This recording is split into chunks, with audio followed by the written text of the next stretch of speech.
그게 우리 법원, 사법부의 관료주의와 맞물리면서 그야말로 이것이 사법부의 관료성을 더 강화시키는, 그리고 대법원 내에서도 대법원장 밑에 대법관 하는 식으로 대법원 내에서도 이 수직적인 상하관계가 시작되게 되는, 그래서 사법부 법원의 관료와의 출발점이 되는 그러한 조항으로 아주 악영향이 남게 되는 점이 되어버렸다는 것이죠. 그래서 사실상 이 대법원장의 대법관 재청권을 좀 통제하자, 좀 민주적으로 통제하자, 국민들이 대법관 후보 재청에 관여하게 하자, 그런 목소리들이 높았고요. 그러자 대법원에서 부랴부랴 만든 게 바로 이 대법관 추천 자문위원회였습니다. 자문위원회였는데, 그런데 그 자문위원들, 아까 7명의 당연직이 있고 말이죠. 3명은 뭐 그 이외에 뭐 인망이 높은 사회적 인사 뭐 이래 돼 있습니다만, 결국 이때까지 보면 대법원장과 가까운 친법원 인사들이란 말이죠.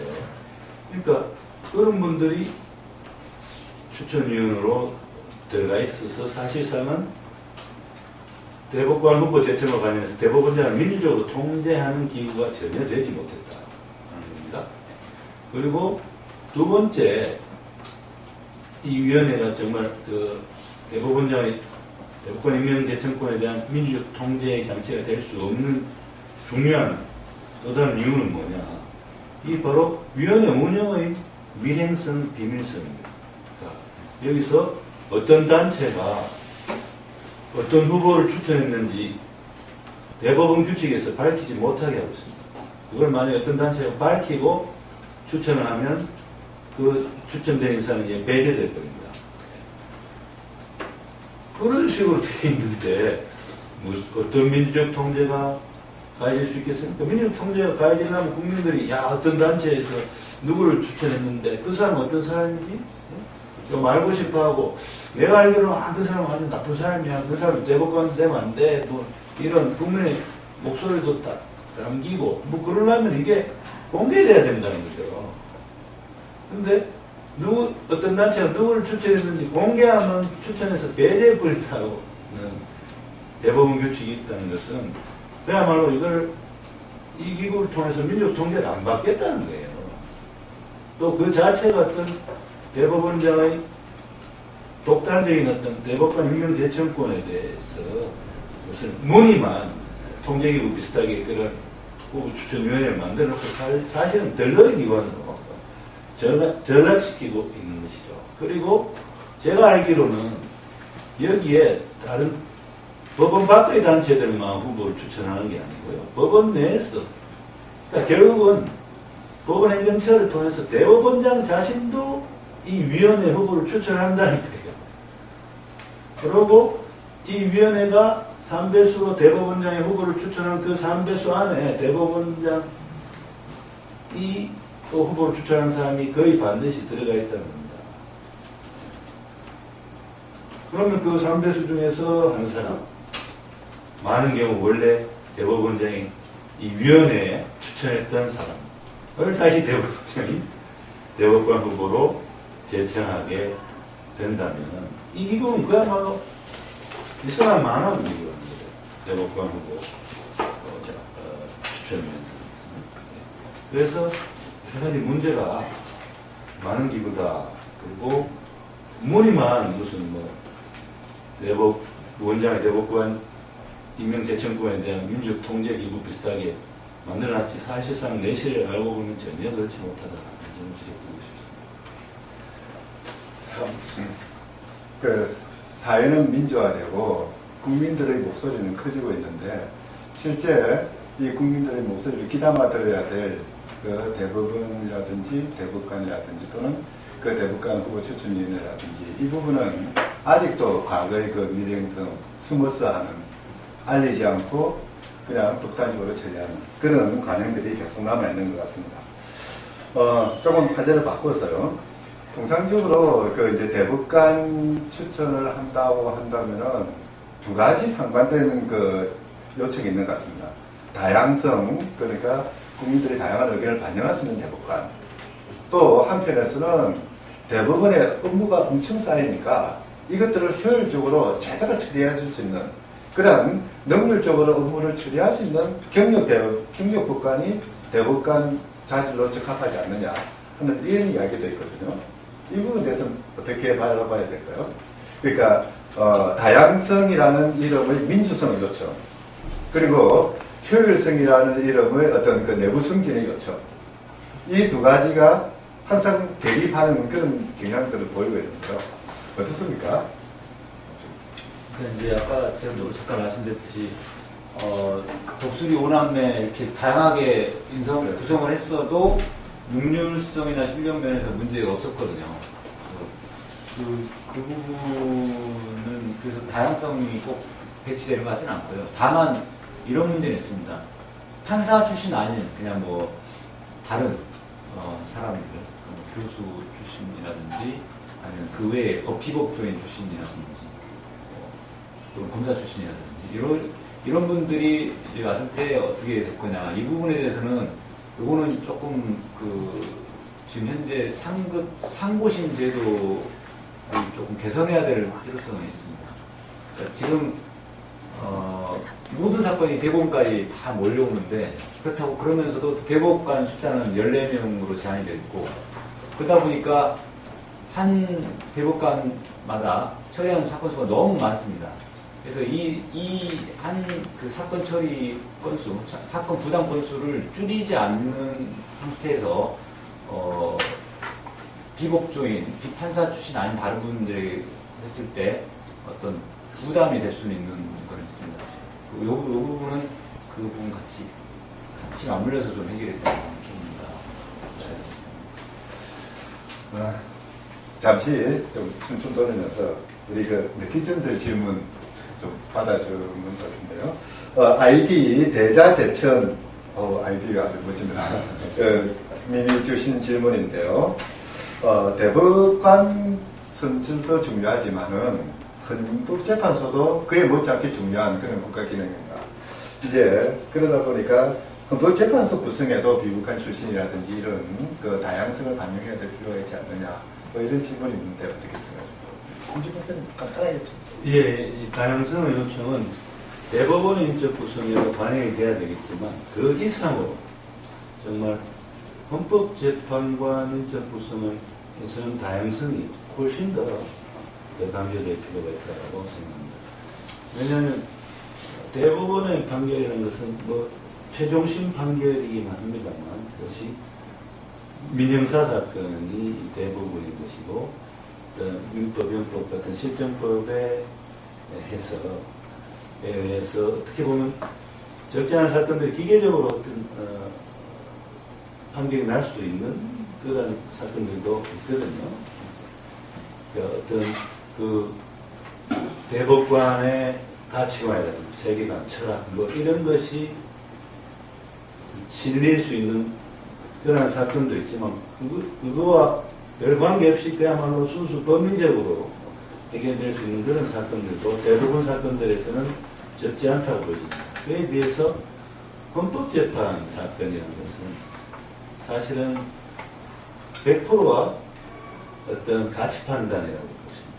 그러니까 그 재판관의 세계관이나 인생관, 그다음에 진보 보수의 성향, 철학 이런 것들이 굉장히 중요한 것이죠. 왜냐하면 헌법재판이라는 것은 헌법의 해석을 통해서 헌법적인 분쟁을 해결하는 것인데 헌법이라는 것 자체가 일반 민법, 형법 같은 그런 하위법 요구와는 달리 굉장히 추상적으로 규정되어 있습니다. 그러니까 헌법이라는 것은 사실상 같은 헌법 조항도 여러 가지로 해석될 수 있다는 것이죠.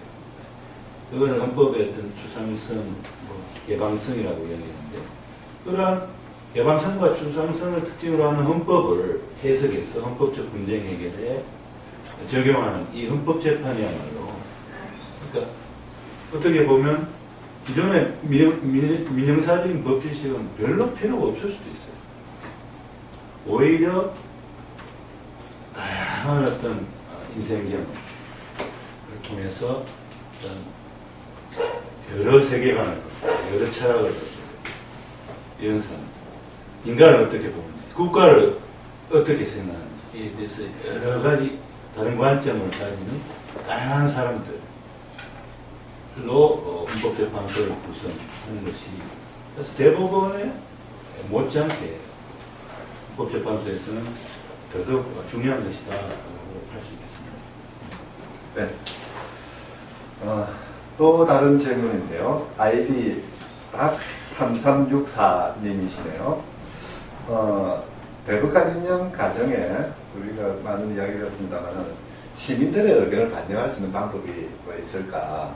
예를 들어서 그 판사 선거제 미국에서 하고 있지 않습니까? 그런 것 같이 시민들이 법관, 특히 이제 대법관을 그 선발 과정에서 좀 참여할 수 있는 그런 방안들 없을까요? 뭐 어떤 방식으로 강화하면 될까요? 기본적으로 헌법을 개정해야 될 사안인데요. 지금 현재 우리나라 헌법에서는 대통령이 대법원장을 임명하고 대법관은 대법원장의 제청으로 이제 대통령이 임명하지 않습니까? 그러다 보니까 사실상 대통령에 의해서 잘못하면 거의 대통령의 이제 포대에 맞는 사람이 대법원장 되고 또 거기에 맞춰서 또 대법관이 선출될 가능성이 높아졌는데, 그래서 이 구조를 새로 바꿔야만 그 아까 시민들의 참여는 가능해지지 않을까 싶습니다. 그러니까 대법관이나 대법원장을 뭐 직접 선출한다든지 간접 선출한다든지 이런 형태로 헌법을 개정해야지만 가능한 그런 내용 같고요. 지금 현재 체제에서도 물론 그런 시민의 참여가 불가능한 건 아니고 그 추천 자문위원회 이걸 좀 확대시킨다든가 하면 가능할 수는 있습니다만은 아까 임주범 교수님 말씀하셨듯이 지금 현재 이 대법관 추천 자문위원회라는 거는 굉장히 한계가 있습니다.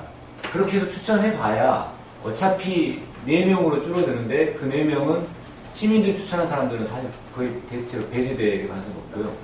이제 대법원장의 우중이 반영된 그 4사람으로 압축됩니다. 그러면 이제 그 중에서 대법원장이 추천하고 싶은, 제청하고 싶은 사람을 제청을 하죠. 그런데 그때도 지금은 사실은 청와대 쪽하고 조율을 한다고 제가 들었습니다. 이거는 내부자만 알 수 있는 약간 고급 정보인데요. 사실인지 아닌지 저도 모릅니다. 그냥 들은 소문인데요. 판사들 사이에서 그냥 그 떠도는 소문입니다만은 그 제청을 할 때 청와대 쪽하고 조율을 한다고 합니다. 청와대 그 참모 쪽하고. 그랬을 때 이제 그 마침 그 부분이 일치하면은 그냥 그 부분은 그냥 제청이 되는 거고요. 만약에 제청하려고 했던 분이 조금 청와대 쪽하고 안 맞다 그러면은 이제 4명 중에 나머지 분으로 돌아가는 거죠. 그래서 한때 2010년인가 그 무렵에 대법관 제청이 늦어진 때가 한 번 있었습니다. 그때 제가 정확하게 기억이 안 나는데 보통 4명으로 압축이 되면 그때로부터 며칠 이내에 이제 제청이 되는데 그때 한 번 언젠가는 그게 조금 한 10일 이상 늦은 경우가 있었어요. 그때가 그런 시기였다고 그냥 이건 다 소문입니다. 소설입니다. 소문인데 대법원장이 추천하려고 했던 사람, 제청하려고 했던 사람을 청와대 쪽에서 반대해가지고 다른 사람으로 했다라는 그런 소문이 떠들었던 게 있습니다. 그래서 지금 현재의 추천 자문위원회는 사실상 시민들 참여가 뭐 부담될 수도 있지만 돼도 그다지 실효성이 없는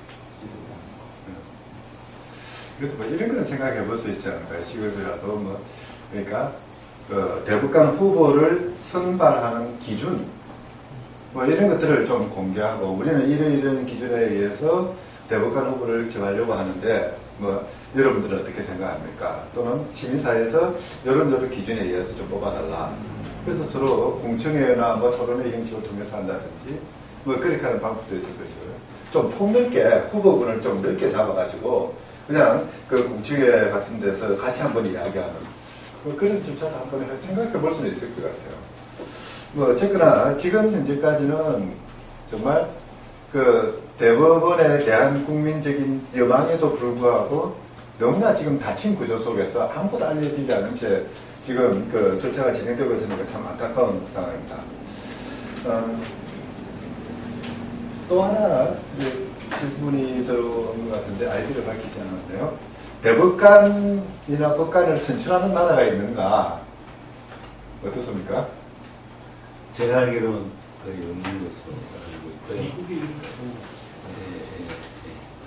근데 뭐 대부분의 나라들에서 이제 대법관이나 대법원장은 대통령 권력과 의회 권력 이 공조에 의해서 임명되고 있습니다.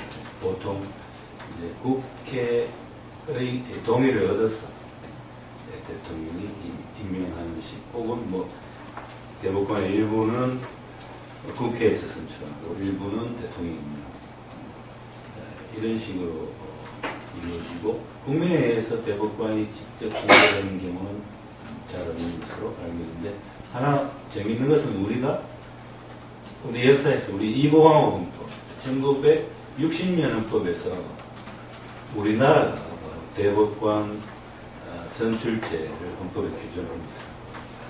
그런데 규정만 해놓고 대법관에 대한 선거 자체는 못 해본 상황에서 5.16 군사 대타를 맞아서 대법관 선거 자체가 이루어지지는 못했는데, 대법관 선거제 우리 헌법에 한번 규정한 적은 있다는 거, 그건 굉장히 특이한 것이라고 볼 수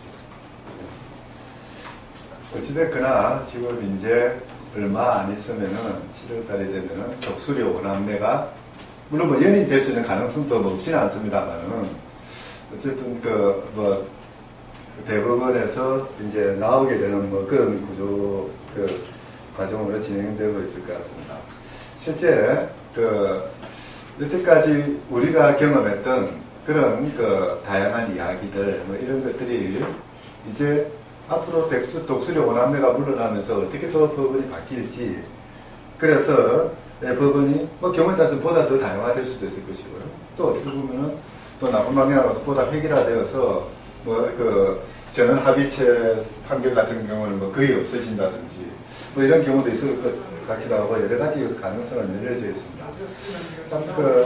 사실 시민들의 바람은 그러니까 법원이라는 것은 그러니까 시민들이 자기의 권리를 구제받는 최후의 보소처거든요. 이래도 해보고 저래도 해보고 그래도 안 될 때 이제 그때서 법원에 가서 내 권리를 구제해달라, 내 원망을 좀 들어달라라고 호소하는 그런 곳인데요. 그런 곳이 내가 왜 아파하고 내가 무엇을 원하고 있는지를 이해하지 못한다든지, 또는 관료주의에 빠져서 나와 대화조차도 하지 않으려고 한다든지, 뭐 이렇게 되면은 사실 법원이라는 것은 우리의 권리를 구제하는 것이 아니라 오히려 우리에게 권력을 행사하는 그런 억압기관이 되는 경우도 있을 수가 있습니다. 우리가 지금 고쳐야 될 것, 바꿔야 될 것은 바로 이런 부분이죠. 법원이, 특히 대법원이 좀 더 열려 있어서 다양한 이야기를 듣게 되고, 바로 그런 과정에서 우리가 좀 더 자유롭게 마음 놓고 믿어가면서 법원에게 이야기할 수 있는 그런 기회를 마련해 주는 것, 그게 우리의 바람일 겁니다. 이제 이야기하다 보니 시간이 거의 다 돼 가는데요. 조금 더 정리를 하죠. 그냥 자유롭게 간단하게 한 1, 2분 정도씩 마무리 발언해 주시고 정리하도록 하겠습니다. 어떻게 역순으로 우리 한분을 한번 보죠. 네, 저는 되게 의미 있는 시간이었던 것 같기도 하고 많이 들었습니다. 저는 이제 그런 생각을 하게 됩니다. 우리 사회에서 사회자님께서 말씀하신 것처럼 법원이 인권의 최후 보루이고요. 그리고 내치든지 화를 내실지도 모르겠는데 제 개인 경험에 비추어 봤을 때는 우리 사회 재반 사회 시스템에 비해서 사법 시스템이 가장 선진적인 분야의 하나라고 생각을 합니다. 저는 개인적으로. 물론 이제 여러 가지 불만이 있고 아쉬운 점이 많지만 우리 사회 발전 정도에 비춰봤을 때는 사법 시스템이 다른 나라에 비해 그렇게 뒤지지 않는다라고 생각을 합니다. 근데 다만 여기서 한 걸음 더 나가서 정말로 힘없고 소수자의 이야기를 들을 수 있는 다양한 채널이 좀 마련됐으면 좋겠다. 그래서 여기 앉아있는 양복 입은 사람들이 아니라 조끼 입고 또는 운동복 입고 이런 분들의 목소리도 살갑게 들을 수 있는 분들이 더 많아졌으면 좋겠고, 그런 분이 이번에 또 대법관이 되셔서 또 국민들에게 또 다른 목소리를 들려줄 수 있는 기회가 되기를 있었으면 좋겠습니다.